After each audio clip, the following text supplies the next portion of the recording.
દરવાજા હે ફટાફટ બાથરૂમ માં લઈ જાઓ. હા પેલા દરવાજા હે ફટાફટ હેડ. આ દરવાજા અરે બાથરૂમ માં તો લઈ જાય પણ હું ગાયબ થઈ જઈશ. હા હા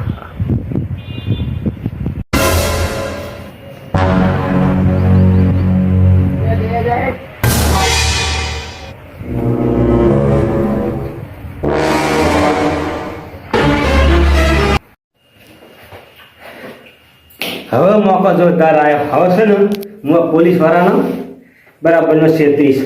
હવે હે ને હું એક જ ફેટ કી ફેટ મારીશ ને એ કી ફેટ એ બોચીને હું બેભાન કરી નાખીશ અને બેભાન કરી અને હું ફરાર થઈ જઈશ. નાહી જઈશ. એના હાથમાં તો આમ ડાકુ નહીં આવે એટલે નહીં જાવ. હા એ ચિકલ્યો હેડો હેડ. એ હા સાહેબ આવ્યો હાલે જ આવ્યો. હા સાહેબ આવ્યો. મોકો આવ્યો નાહવાનો. હવે નાહી જઈશ હું. હા હા હા હા હા.